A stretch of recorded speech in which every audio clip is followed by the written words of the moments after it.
कांग्रेसी नेता पीयूष सुराणा के मामले में कांग्रेसियों में रोष देखा जा रहा है, जिसके चलते सोमवार को सभी कांग्रेसी कार्यकर्ता पीड़ित परिवार के साथ जिला कलेक्ट्रेट पहुंचे, जहां उन्होंने धरना प्रदर्शन कर रोष का इजहार किया और जिला पुलिस कप्तान को ज्ञापन देकर न्याय की गुहार लगाई और निष्पक्ष जांच की भी मांग रखी। पीयूष सुराणा से जुड़े मामले को लेकर कांग्रेस कार्यकर्ताओं ने जोरदार विरोध दर्ज कराते हुए पुलिस अधीक्षक से मुलाकात की और कार्यकर्ताओं के साथ परिवार के सदस्य भी मौजूद रहे, जिन्होंने पूरे मामले में निष्पक्ष जांच और जल्द कार्रवाई की मांग रखी। उन्होंने बताया कि पीड़ित परिवार लंबे समय से न्याय की प्रतीक्षा कर रहा है, लेकिन आज तक ठोस कार्रवाई नहीं की गई। उन्होंने कहा कि जिस तरह से महिला मोर्चा के पदाधिकारियों ने उन पर थाने में खुलेआम स्याही फेंकी, उस पर कार्रवाई होनी चाहिए। उन्होंने कहा कि अगर इस मामले में पुलिस निष्पक्ष जांच कर कार्रवाई नहीं करती है तो फिर आंदोलन को और तेज किया जाएगा। कुछ दिनों पूर्व पीयूष सुराणा के वॉल पर फेसबुक वॉल पर हैप्पी बर्थडे दिल्ली की मुख्यमंत्री उनके खिलाफ कोई पोस्ट प्रकाशित हुई। उसका ये कहना रहा कि भाई ये है कोई थी और मेरे द्वारा निकली थी।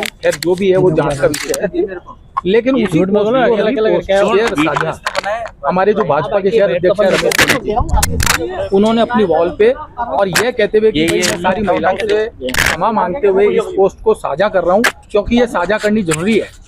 यानी उनको ये जानकारी थी कि इसको साझा करना एक अपराध है, लेकिन उसके बाद भी इसको पोस्ट को एज इट इज ज्यों का त्यों रीपोस्ट किया। उसमें वो शब्द आज भी बने हुए हैं। उन्होंने जो पोस्ट साझा करी वो एक अपराध है।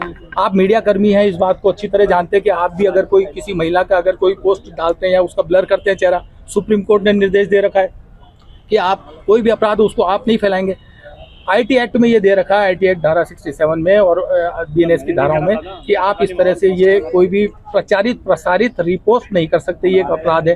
अब आपको इस तरह से एक उदाहरण से मैं समझाऊं कि किसी व्यक्ति ने किसी महिला को किसी हॉल में 4 जनों के सामने निर्वस्त्र किया, फिर उसने वापस से उसको कपड़े पहना दिए, लेकिन उसका एक हिमायती आया बाहर से और उसको उस पहले व्यक्ति का निंदा करने के नाम पे उसी महिला को 4000 जनों के सामने उसने निर्वस्त्र किया वापस से, और ये कहा कि देखो कैसा घिनौना काम पहले वाले अपराधी ने किया। पहले वाले अपराधी ने तो 4 जनों के सामने किया, लेकिन जो दूसरे वाले अपराधी ने उसको 4000 जनों के सामने निर्वस्त्र किया।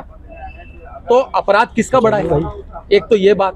दूसरा, क्या वो जो दूसरा वाला है राजनीति के नाम पे उसको ये हक किसने दिया कि यहाँ पे दूसरा वाला व्यक्ति है? उदाहरण से अगर मैं समझूं तो वो भारतीय जनता पार्टी के रमेश सोनी जी हैं। रमेश सोनी जी को यह अधिकार किसने दिया कि किसी महिला की उस पोस्ट को वापस से, लोगों को तो पता था नहीं था, वो तो बहुत कम लोगों की अप्रोच गई, उस वॉल पे वो डिलीट भी हो गया, आज मौजूद नहीं है, लेकिन रमेश सोनी जी की वॉल पे तो वो आज तक डिलीट है। मैं आपको दिखा इसलिए नहीं सकता कि फिर मैं भी प्रसारित कर दूंगा, लेकिन आप रमेश सोनी जी के वॉल पे अभी वो जाएंगे तो वो पोस्ट आज भी बनी हुई है यथावत। और मेरा भाई बाई चांस उससे गलती से हुआ नहीं हुआ, ये जांच का बात का विषय है, लेकिन सेम पोस्ट को बार बार डालना ये एक अच्छी चीज नहीं है। उन्होंने सेम पोस्ट को उसको वापस डाला है और 40 लोगों ने शेयर भी किया है उसी पोस्ट को और बहुत सारे लोगों ने उसको लाइक भी किया है। तो मैं ये चाहता हूँ कि जो मेरे भाई के साथ हुआ वही उनके साथ रमेश सोनी जी के साथ भी किया जाए।